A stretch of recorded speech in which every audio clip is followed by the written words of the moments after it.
sur les dessus de l'actu, les grandes gueules. Yes. Parler beaucoup, manger l'argent, voyager beaucoup seulement, mais travailler beaucoup, créer des choses, emploi des jeunes, non, non, non. Les dirigeants africains, les dirigeants sont comme ça. Les grandes gueules. Yes.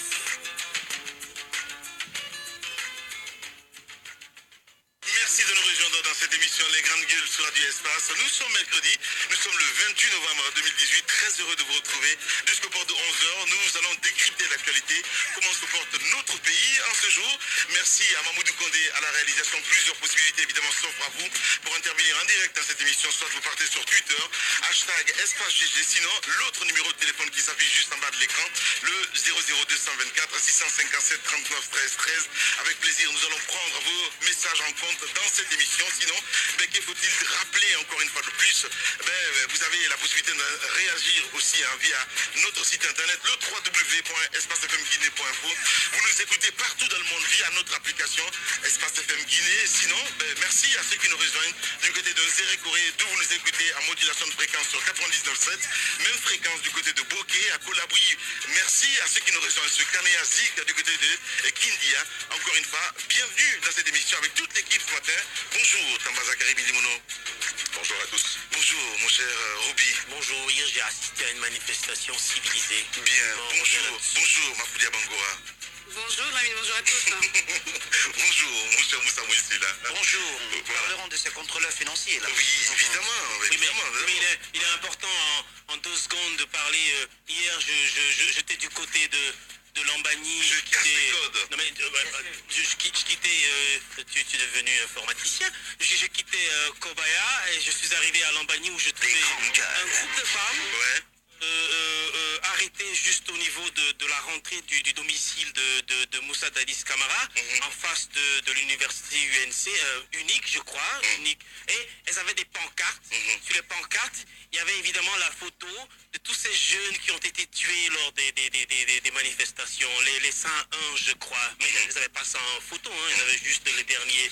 Et elles s'étaient arrêtées au bord de la route, elles scandaient leurs slogans, assassins, elles disaient des noms des membres du gouvernement, en ajoutant assassin, et tout le monde était là en train de les regarder. J'étais admiratif de ces femmes parce que pour une fois, elles ont fait une manifestation civilisée. Elles étaient juste arrêtées là avec des pancartes et les photos. Elles disaient ce qu'elles voulaient et tout le monde les entourait. On les regardait et c'était pas festif parce que c'était quand même avec beaucoup d'émotion. Mais la manière dont ça s'est passé, je veux dire aux Guinéens que c'est comme ça qu'on manifeste. On manifeste dans la civilisation. Il n'y a eu aucune violence. Ces femmes ont passé près d'une heure arrêtées en bordure de route, en train de lancer.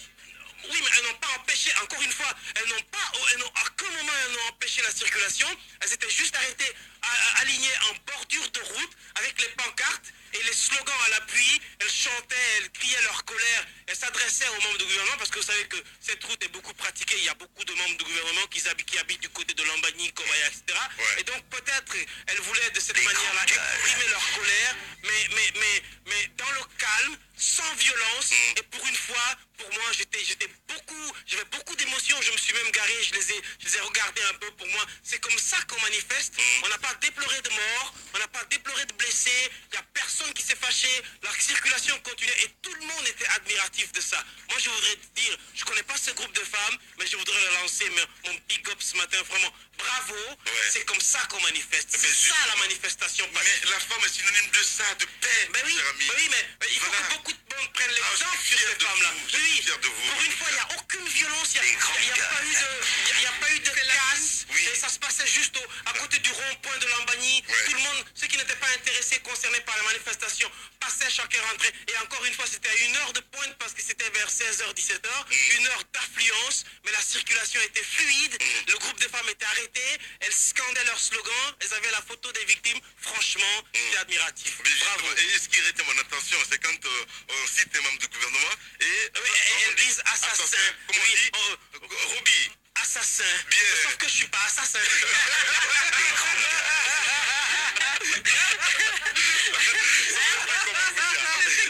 Ça c'est la bonne.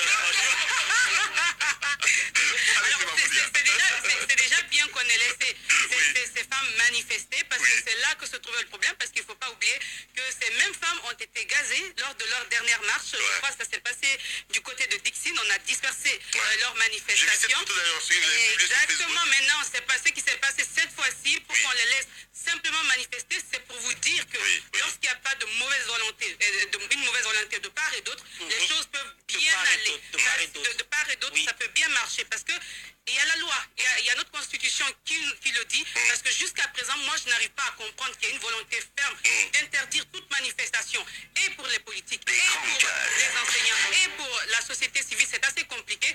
La loi est claire là-dessus. Chaque fois, ils sont revenus sur plusieurs raisons. D'abord, je me rappelle, c'était à cause du pèlerinage. Les pèlerins partaient. Après, c'était à cause, je ne sais pas, de la rentrée, du ramadan.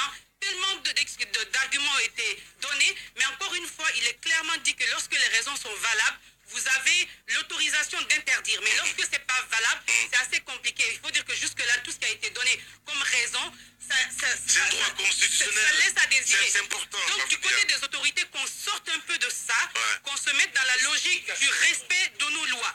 La loi veut que les Guinéens, lorsqu'ils ne se sentent pas d'accord avec quelque chose, qu'ils sortent pour le manifester. Et justement, eux, ils ont l'obligation d'encadrer cette manifestation. Et lorsque c'est fait, c'est vrai, on a déploré. Et c'est avéré, aujourd'hui, il y a des manifestants du côté, par exemple, de l'opposition, qui sont hostiles aux forces de l'ordre. Donc, d'une manière ou d'une autre, ça dégénère. Donc, tout ceci, c'est à organiser, parce que la solution, ce n'est pas empêcher les gens d'exercer leur droit. C'est assez compliqué. Il faut qu'on sorte de ça. Carrément, qu'on respecte la loi et qu'on encadre les manifestations, parce qu'aujourd'hui, n'oubliez pas, l'opposition compte ce comportement des autorités locales comme objectif, l'un des objectifs des multiples manifestations.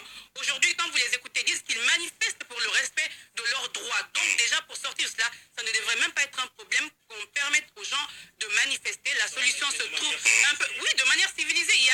Non, il faut que les gens aussi le comprennent. Je suis d'accord avec Manifester, c'est pas s'attaquer au bien de d'autrui. Manifester, c'est pas faire la violence. Oui, Non, mais hier, c'est ce que je dis. c'était un bel Résoudre exemple. ce Faut pas problème. seulement pointer le doigt accusateur C'est sur les ce que je autorités. De part et d'autre, chacun doit être responsable dans ses actes. Et c'est ce comme que ça je dis, ça parce se passe. qu'aujourd'hui, Voilà. on a l'impression que la solution chez eux, c'est d'interdire carrément toute manifestation, alors que là, c'est une violation complète de nos lois. Il faut qu'on sorte de cela, qu'on leur permette de manifester et qu'on encadre ces manifestations. Bien, Moussa Moïsi, là, forcément. Oui, je trouve qu'elles méritent d'être félicitées, ces femmes. Mais les femmes de l'opposition ont toujours bien manifesté.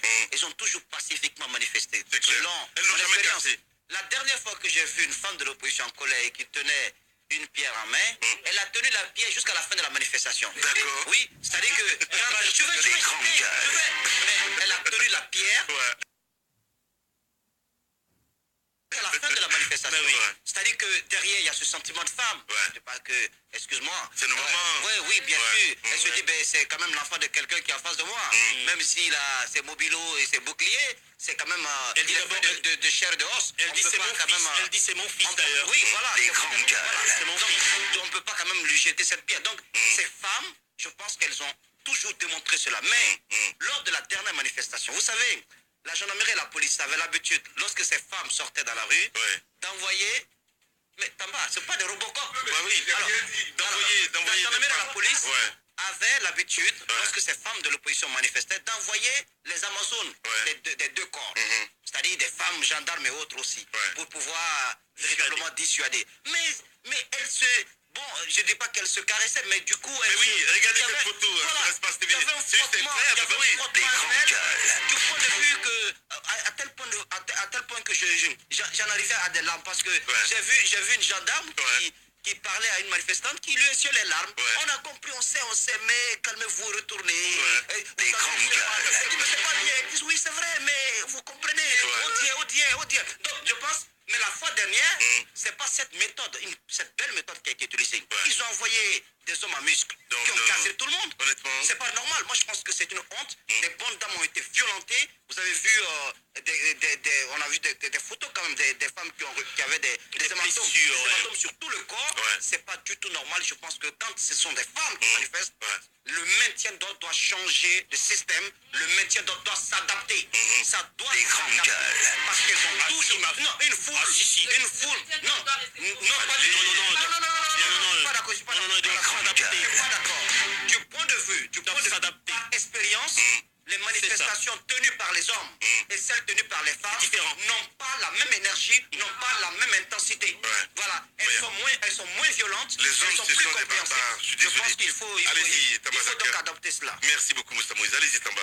Il faut dire simplement que, à part les deux dames du port autonome de Conakry qui nous ont servi de mauvais exemple, cinéma, les grandes l'une gueules. et l'autre Hollywood. qui cachette, à part ces deux dames-là, eh ben, les femmes donnent toujours un bel exemple en matière républicaine.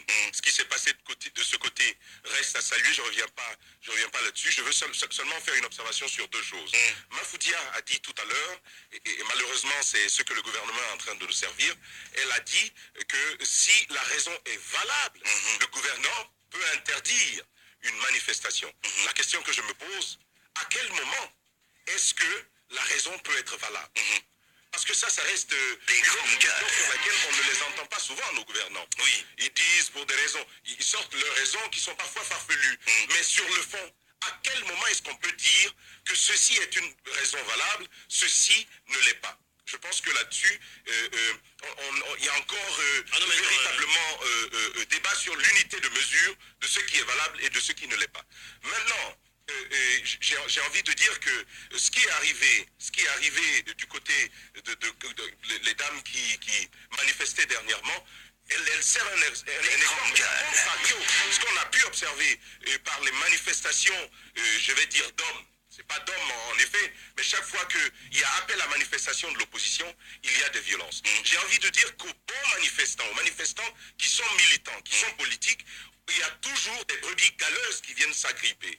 Et là, il y a de la violence sur le terrain. Il y a encore quelques jours, je crois que c'était avant-hier, la sœur de l'ancien ministre, du ministre Marc Yombuno, a fait les frais du côté de Bambeto alors qu'elle passait. On s'est attaqué à elle, on l'a détroussée. Et là aussi, ça s'est passé comme ça, sans aucune manifestation. C'était même une manifestation de l'opposition. Ce sont des jeunes simplement comme ça qui se sont levés et qui s'en sont pris à cette dame. La question que je me pose, qu'est-ce qu'elle a fait, elle, dame Maïmouna Yombuno, pour devoir justement subir ce qui est arrivé. Bien. Je pense donc au-delà de tout ce que l'on veut dire, il y a toujours le besoin de revoir des deux camps. Les grandes gueules. Le camp des forces de l'ordre, où il y a parfois des débordements, et le camp, et Moussa Moïse le soulignait par ailleurs, et le camp des manifestants, où il y a parfois, en tout cas, entre guillemets, infiltration de personnes qui n'ont du tout rien à voir avec les manifestations et qui font n'importe quoi. Bien, allez-y, Mafoudia. Alors, ce que je veux dire, c'est qu'aujourd'hui, on est en train quand même d'observer quelque chose qui est en train de changer du côté de l'opposition. On parle de stratégie qu'il faut changer. Les grandes gueules. Par exemple, il y a Milimono qui, Mais on a tous ça dans ce pays, de toutes les façons. qui projette Oui. une grève de la faim. Il est frustré, Mme Limono. Ce qu'il ne dit pas à tout le monde, c'est depuis la méthode, parce qu'il ne peut pas comprendre que l'opposition manifeste à longueur de temps. En même temps, ils sont à l'Assemblée nationale. Donc, l'autre chose qu'on n'arrive pas à dire, c'est ça. On l'a dit Voilà. plusieurs fois ici. Il y a 1000 stratégies à faire. Il faudrait que lorsqu'il des Guinéens sont tués, qu'on réfléchisse à quoi d'autre on peut faire pour obtenir ce qu'on veut. Et bien évidemment, cette grève de la faim fait partie, même si aujourd'hui il y a des Guinéens qui restent sceptiques parce qu'on se dit, si c'est le pouvoir là, il va écouter, alors préparez-vous à mourir, c'est assez compliqué, mais toujours est-il qu'il faut encourager parce que ça fait partie des stratégies et on ose croire que ça va porter fruit. Ce sur quoi je veux rapidement intervenir, c'est par rapport à ce qui est en train de se passer sur l'axe. Je ne sais pas si vous suivez des éditions, il y a pas mal de citoyens aujourd'hui qui disent être victimes d'exactions, d'intimidation sur l'axe. Des policiers, des militaires qui viendraient leur retirer de l'argent, les intimider, les frapper, leur retirer ce qu'ils ont. On les a entendus dans les éditions. Il serait important aujourd'hui que les autorités qui les ont mis là se saisissent de ces cas, vérifient si c'est avéré et bien qu'on sanctionne ces personnes parce qu'effectivement, il ne faut pas en rajouter à la frustration déjà qu'il y a. La frustration n'est pas forcément des cas de mort, mais c'est aussi de l'injustice. Lorsque quelque chose t'appartient, quelqu'un vient bonnement te retirer, on dirait qu'on n'est pas dans un état. C'est assez compliqué qu'on fasse, qu'il qu'il regarde tout ce qui est en train de se passer, qu'on contrôle s'il y a des agents qui se sont effectivement rendus coupables, qu'on puisse les punir et qu'ils servent d'exemple. Ceux qui sont là-bas, c'est pour protéger la population, pas le contraire. J'espère que Dr Faya va limiter sa grève de la faim dans le temps et on le saura parce que face à ce gouvernement-là, je veux dire, s'il continue, j'espère pour lui qu'il aura l'estomac tenace. Parce qu'il va rester à ne pas manger pendant 2-3 mois. Ça reste à vérifier. Je suis pas... je suis pas sûr que le professeur Alpha Condé puisse écouter l'appel de Faya parce qu'il a arrêté de manger pendant une bonne période. J'espère qu'il va Donc, tenir. t'as des doutes, toi, hein? J'ai des doutes que ça continue. J'ai des doutes que ça continue. Mais l'autre versant de la chose, c'est que ce que ça va Il a des choses à nous dire. non, mais j'ai des doutes que ça continue parce que regardez comment chacun est arc-bouté dans sa position. Est-ce que vous pensez que le pouvoir va bouger d'un iota parce que Faya Milimono et son petit groupe de personnes ont décidé de ne pas bouffer? Ça, je crains forcément. Encore une fois, je dis, j'espère qu'ils auront l'estomac tenace. La deuxième chose, c'est peut-être de nous dire, nous allons faire la grève de la faim pendant 1 semaine, 2 semaines. Mais de là, si c'est dire que c'est dans la durée, j'espère que ce sera solide. Hein. Mais l'autre chose, c'est quoi? C'est qu'on parle de recalcitrants, etc. Moi, encore une fois, je veux dire, de ma mémoire, je n'ai pas entendu encore que lors d'une manifestation de femmes en Guinée, il y a eu des cas de mort. C'est pour ça que je voudrais saluer les manifestations des femmes. Et les manifestations des femmes, c'est toujours avec beaucoup d'émotion, ça aboutit toujours à un résultat. Peut-être que l'opposition devrait utiliser plutôt cette stratégie-là, amener les femmes beaucoup plus à des réclamations, puisque ça se passe dans le calme, ça se passe de façon civilisée, et parfois c'est très beau. Oui, c'est très beau de voir les femmes en train de manifester dans la rue, elles chantent, elles crient, il y a des larmes. Moussa Moïse est en train de décrire les scènes, à part les hommes qui viennent parfois montrer les muscles, elles en tout cas, elles ne font pas de violence, c'est très bien. On n'a jamais entendu de morts, il n'y a pas eu de blessés. Je crois qu'il y a eu 2-3 manifestations de groupes de femmes ici. Moi, j'ai jamais en tout cas entendu de casse, de blessés ou de morts. C'est ce qu'on salue. C'est ce qu'on salue et c'est ce qu'on veut dans ce pays. Bien. Radio Espace, les grandes gueules. Leur spécialité, c'est la démesure totale.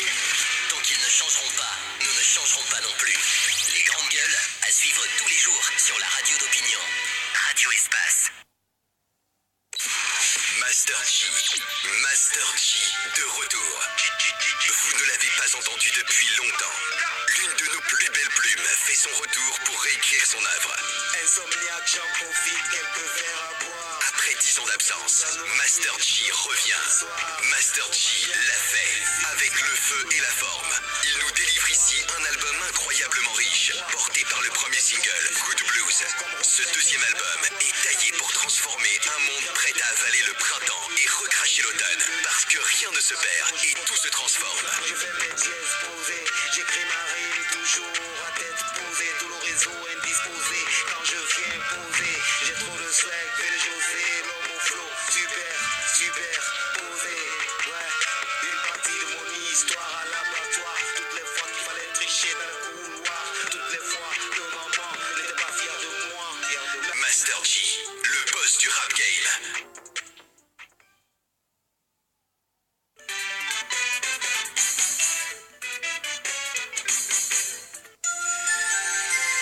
Soirée thématique Espace TV. Dimanche 2 décembre, soirée spéciale, ici c'était ça le bonheur. Place à l'aventure.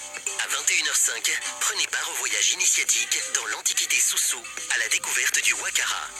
En compagnie de Corée Sebeli, apprenez quelques notions du Wakara. On dit Mangaya Faria Inanna. L'exercice du pouvoir est transparent et est à la portée de chaque famille. À 21h35, passez par Sumbuya pour vous faire conter l'histoire du peuplement de Koyoya, devenu aujourd'hui Koya. De Kankaba à Sumbuya, découvrez également l'histoire de Mamadou Sanden, l'ancêtre de Mohamed Mouktar Souma, alias Takana Zayon. Mohamed Sandé, il vient de Kaba, du Mali, à l'éclatement de l'empire du Manding.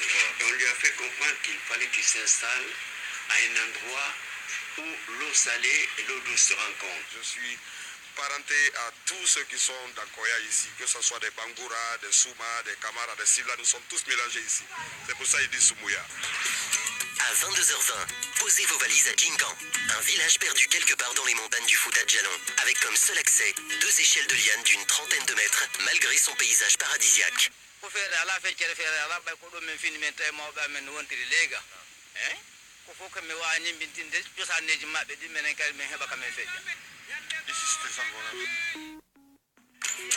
Soirée spéciale, ici c'était Sale Bonheur. C'est ce dimanche 2 décembre à partir de 21h05 sur Espace TV. Espace TV, la télé des aventures époustouflante. Radio Espace, les grandes gueules. Leur spécialité, c'est la démesure totale. Tant qu'ils ne changeront pas, nous ne changerons pas non plus. Les grandes gueules, à suivre tous les jours sur la radio d'opinion.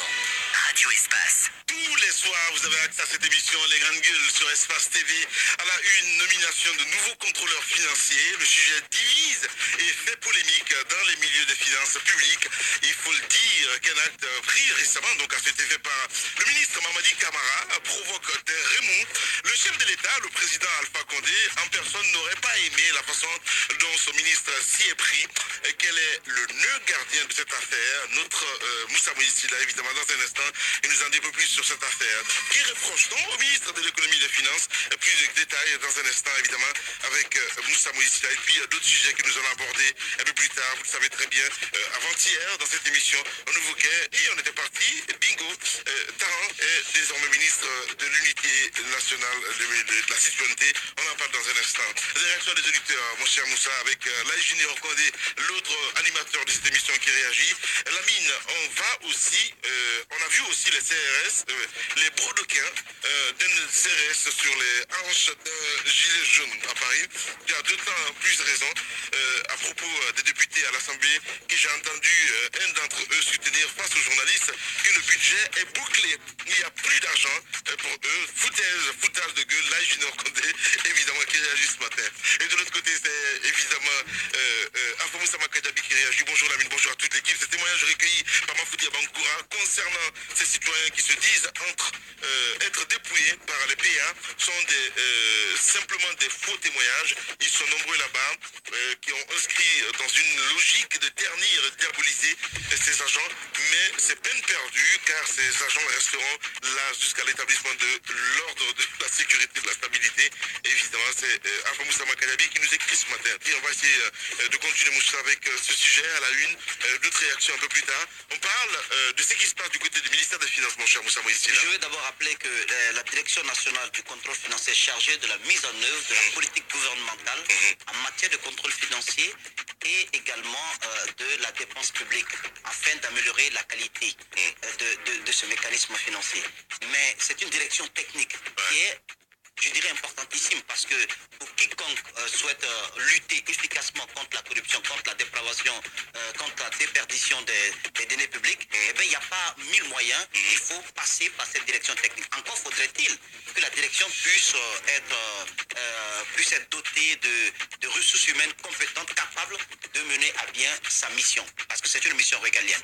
Je le dis pourquoi? Parce que le Premier ministre Kassori, lorsqu'il a pris fonction, il a souhaité, il a laissé entendre qu'il ferait donc de la lutte contre la corruption son cheval de bataille. Le cas de Paul Moussa a été, on en a parlé ici, on a parlé également du cas de l'OGC, mais après, c'est que ça a un goût d'inachevé parce que derrière tout ça, les citoyens n'y voient que de la fumée parce qu'il n'y a absolument rien derrière. Alors, il a dit, pour se défendre lors d'une de ses interviews, que pour lui, il souhaitait aller de façon méthodologique en passant par la réforme d'abord des contrôleurs, du corps des contrôles financiers. C'est-à-dire que ceux qui sont chargés du contrôle doivent être reformés pour prendre les personnes qui ont la capacité de le faire afin de s'assurer que quand ils iront contrôler, ils seront aptes à le faire et que derrière, il n'y aura pas de soupçons liés donc à des pots de vin et tout. C'est parce qu'il faut bien préciser cela. Beaucoup d'audits ont été faits dans ce pays. Beaucoup d'audits ont été mis dans les tiroirs parce que les personnes qui sont là auditées ont elles-mêmes été graissées. Les grandes gueules. Fournir un rapport comme il le fallait. Le cas de Niasdine, dont j'avais parlé dans cette émission, est un cas illustratif. Ils ont fini au tribunal et l'un des accusés, malheureusement, est décédé en prison. Je pense qu'il y a lieu aujourd'hui de mentionner le fait que les contrôleurs financiers, parmi les rangs de ces contrôleurs financiers, il y a des personnes qui n'en valent pas du tout la peine, qui ne méritent pas d'être à ce poste. Alors, pour appliquer la volonté du ministre, du Premier ministre, le ministre de l'économie et des finances va donc procéder au recrutement, à la nomination des contrôleurs financiers au niveau de la Direction nationale du contrôle financier. Il y a que quelques postes étaient à pourvoir, je pense une trentaine. il va donc procéder à la nomination. Mais au moment où il procédait à ces nominations-là, il va recevoir de la part de l'association des 518 DAF. Vous savez, il y a une association de 518 DAF. Eh bien, leur président, l'actuel, M. Traoré, je n'ai pas réussi à le joindre, malheureusement. Du ministère de l'économie et des finances, qui a dit qu'il n'a pas reçu mandat de parler de ce sujet. Et donc, ce dernier le président, les 518 donc, vont écrire au ministre. Les partisans, qu'on le dit d'ailleurs. Hein. Pour lui dire que, monsieur le ministre, nous souhaiterions que, donc, que pour la nomination à venir, qu'il y ait 15 membres, 15 personnes venant des 518 au sein de la Direction nationale du contrôle financier. Que les 15 autres, parce que c'était 30 postes à pourvoir, que les 15 autres personnes viennent du RPG Arc-en-Ciel, donc des différentes sections. Voilà l'information que j'ai reçue. C'est grave. Alors, donc le ministre, après avoir reçu la liste, il va bien se rendre compte, parce qu'il n'y a pas de personnes vieilles sur cette scène au niveau des corps de contrôle. Il y a des personnes qui avaient préalablement des postes de responsabilité et qui n'ont pas fourni un seul résultat palpable. Vous savez, tous ces corps qui sont là, qui sont payés, qui dorment, ne fournissent aucun rapport, il n'y a aucun audit, alors que la corruption passe son plein dans ce pays. Vous avez l'impression qu'il n'y a pas de contrôle, parce que qu'est-ce qu'on audite?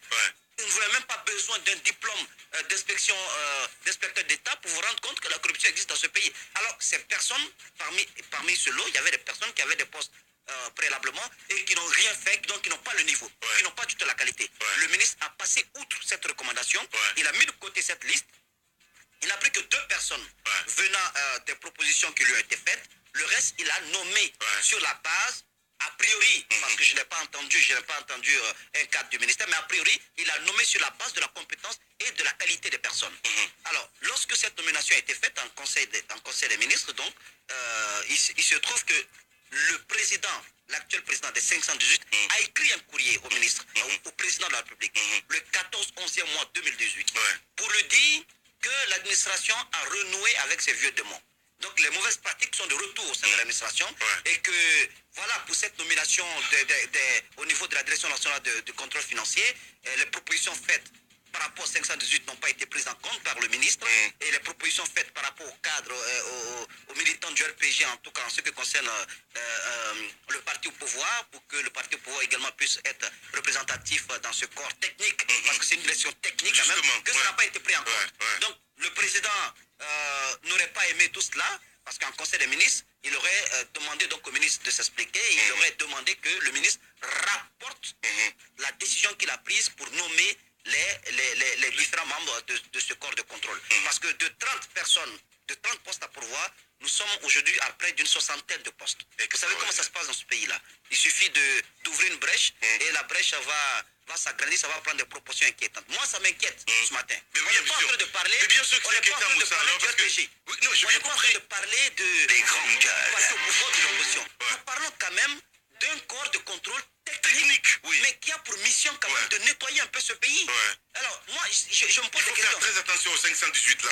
Est-ce que Dr Kassori... Il faut faire très attention à ces jeunes Très là. attention, mais le président, le mentor, il est le mentor des 518, mais ils ne sont pas tous mauvais. Ils ne sont pas tous mauvais. On dit qu'ils sont tous mauvais, mais il faut faire très attention à Je ces suis gens-là. d'accord, la Tu sais de quoi je parle. C'est une sorte de lobby qui fait pression à tout bout de champ. Je pense que c'est pas normal. Ceux qui sont capables, qui sont habilités à remplir les fonctions à pourvoir, je pense qu'on peut leur confier les responsabilités. On ne peut pas forcer la main quand même à un ministre de la République au point d'écrire au président pour lui signifier que l'administration renoue avec les pratiques malsaines. Et ensuite, quelle est la part de responsabilité, quelle est la marge de manœuvre du Premier ministre dans ce cas de figure? Parce qu'en conseil des ministres, il a été dit, le président n'a pas directement dit, tu n'as pas nommé les militants, tu n'as pas nommé les 518. Il a dit, mais j'avais donné des instructions pour que, avant la nomination des chefs de cabinet et des secrétaires généraux, qu'il n'y ait aucune nomination dans les ministères. La question que je me pose alors, quelle est la marge de manœuvre de Dr Kassori Fofana? Mais justement, qu'est-ce qu'il fera? moi, ça m'étonnerait qu'il soit là jusqu'en 2020, Écoutez, Kassori, parce que c'est qui vous savez pas récemment, il a voulu jeter l'éponge, Oui, mon cher mais ami. écoutez, Mais il ne peut pas. Il sera là, il sera là. Mais si vous le dites, si vous le dites, Il sera là, je crois. Je finis. Voilà. Il ne peut pas, dans ce cas de figure, si la direction technique, cette direction technique du contrôle financier est politisée, remplie de militants, Dr Kassori ne pourra que constater la corruption, il en sera victime. Il ne pourra absolument rien contre cette gangrène. Il faudrait que le président comprenne qu'il doit laisser quand même la main libre au Premier ministre pour en fait qu'il travaille.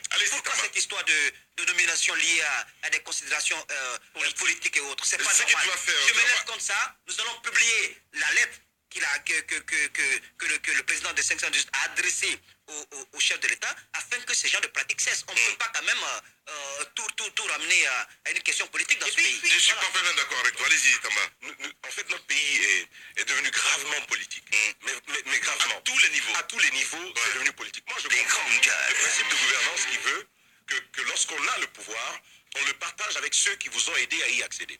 Je comprends parfaitement, même jusqu'à la fin, c'est bien possible. Mais il y a des questions qui sont centrales, des questions qui sont graves, des questions qui sont importantes, qui doivent marquer la gouvernance, qu'il ne faut pas négocier. Malheureusement, c'est ce qui arrive. Et vous vous rappelez, pour nommer un ministre, ici même en Guinée, il faudrait par exemple, s'il veut y prendre beaucoup de temps, beaucoup d'années, il faudrait par exemple qu'il vienne souvent aux assemblées du parti. Vous vous rappelez Sanoussi Bantamasso qui a mis plusieurs ministres en garde ici. Et ce qui a suivi, on a vu tous les autres ministres accourir au siège du RPG Arc-en-Ciel pour garder un fauteuil. Lorsque vous vous opposez à un cadre, lorsque vous levez contre un cadre ici dans le pays, qui vous met la pression, la mine Guirassy? C'est assez complexe. C'est ce qui arrive aussi à la Ginoc. Qui vous met la pression? C'est pour sa gueule. Qui vous met la pression? Ceux qui vous mettent la pression.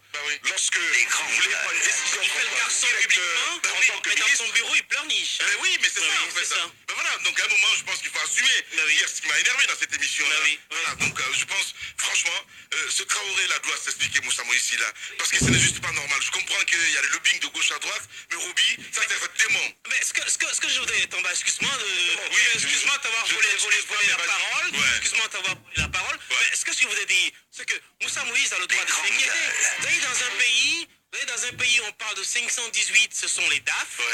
Et bon, enfin, ce qui me fait rigoler, c'est que normalement, ce sont eux qui gèrent l'administration économique de leur institution. Mais ils s'organisent, ils se mettent en association. Justement. Ça, c'est un danger. C'est-à-dire que moi, je suis du ministère de la Santé, je suis en association avec la DAF du ministère des Finances et du Budget, qui est censé revoir parfois mes copies de présentation, de paiement, etc., qui passent au niveau du budget et des finances, mais on est copains, on est en association, on est en espèce de lobby. Chaque soir, on se retrouve, on boit un peu ensemble, on discute, on fait la fête, tu vois. Et donc, du coup, on fait des petits arrangements. Comment voulez-vous que ça marche? Et le président de l'association des DAF qui écrit au président de la République, vous pensez qu'il se sent fort de quoi?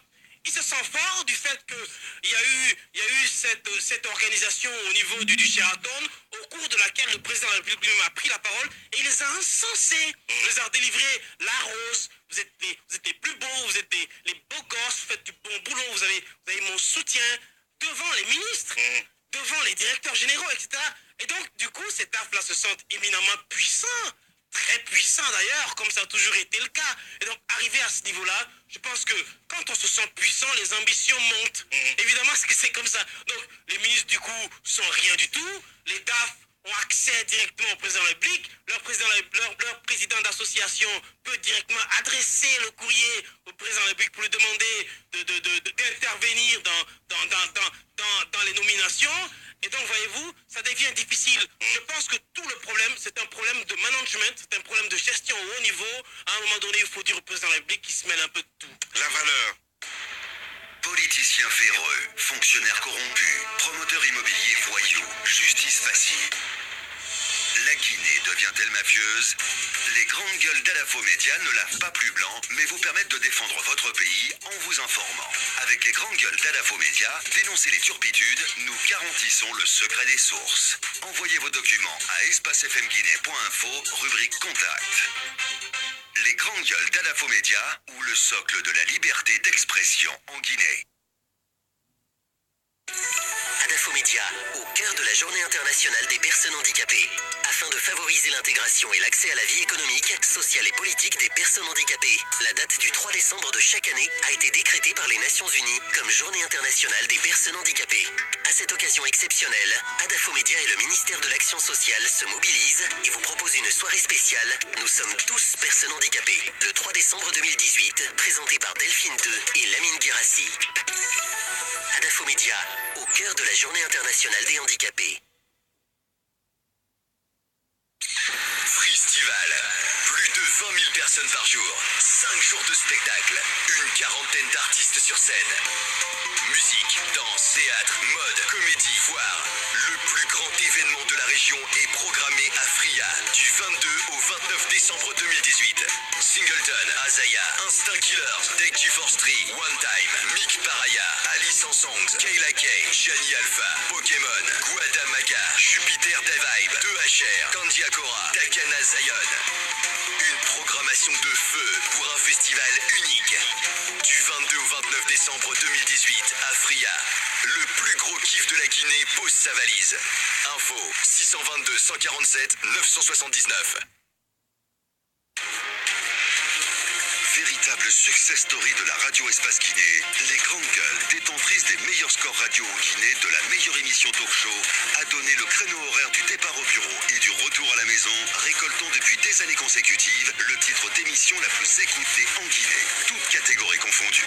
Un grand total de plus de 5 millions d'auditeurs ont été fidèles au talk show Les GG, diffusé jour après jour sur toutes les stations du réseau Adafo Média de 9h à 10h30, un exploit qui restera longtemps dans les annales de la bande FM en Guinée. Tous les soirs, vous avez accès à cette émission. Merci à vous tous qui nous rejoignez maintenant sur Radio Espace. Dans un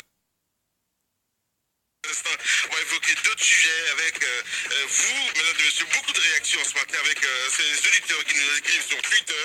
On a TMB voilà, qui nous écrit grève de la faim. Enfin, quelqu'un qui risque de vivre le calvaire de 2/3 de la population si seulement tous les membres de la mouvance et de l'opposition faisaient de même. C'est l'auditeur évidemment qui nous envoie ce tweet.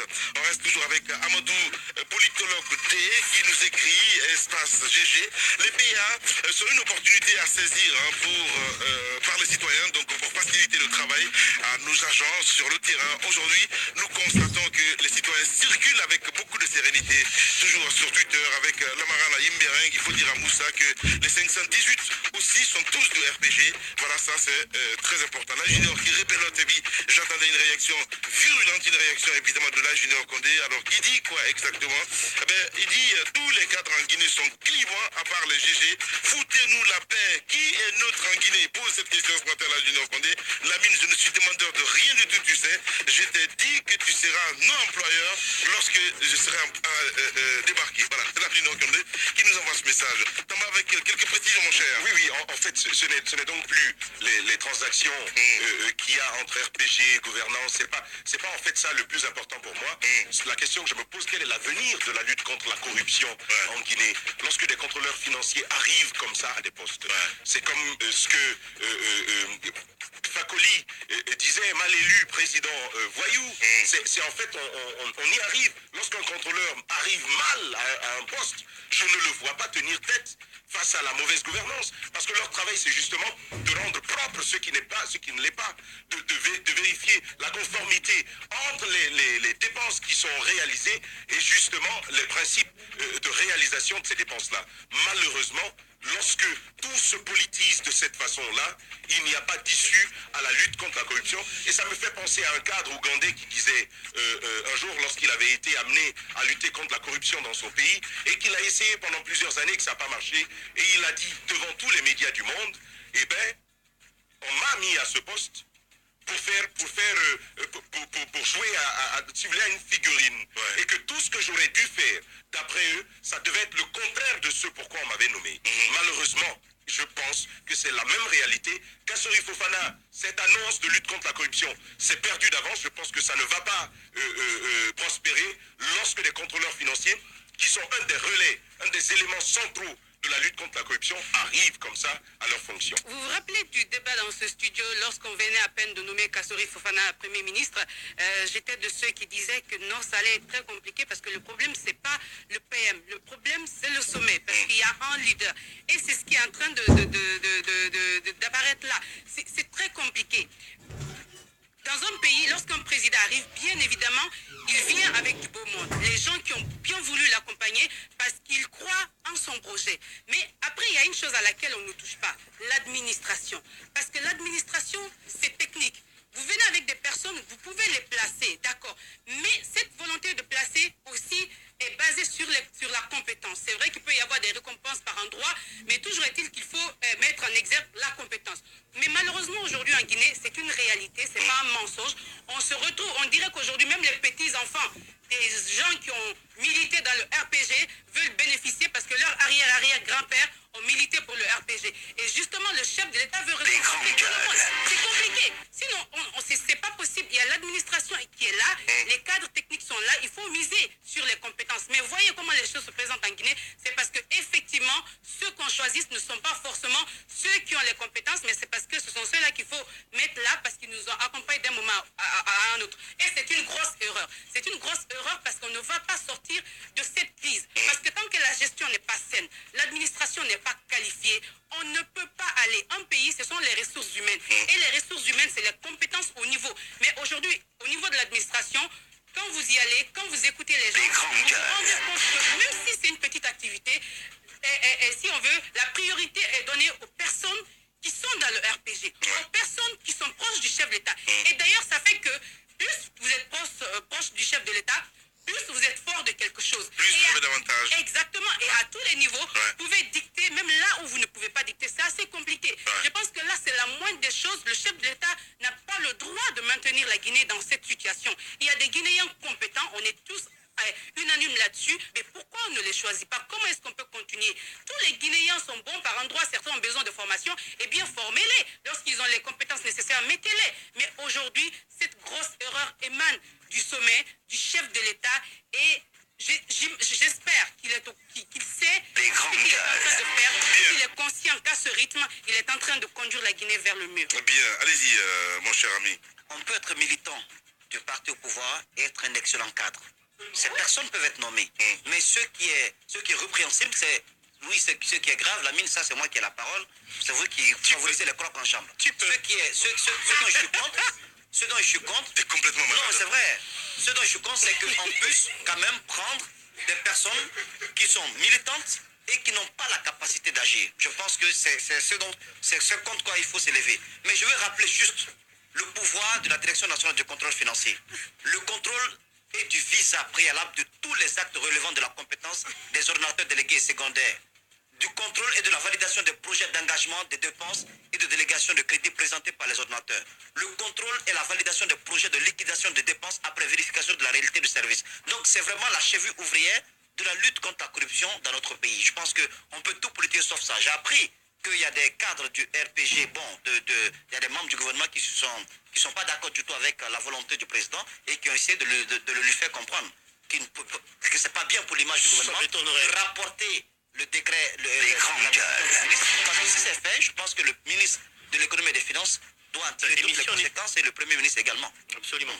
Je pense qu'il est important à ce niveau-là de savoir que le contrôle financier dans un pays, c'est vraiment le pilier du développement économique. Lorsque MAF parle de récompense, je suis d'accord, mais vous ne pouvez pas récompenser. Un président de la République n'est pas là pour récompenser individuellement. Vous êtes là pour créer la prospérité pour 12 millions de personnes. Alors créer la prospérité pour 12 millions de personnes, ce n'est pas récompenser 1 million de militants.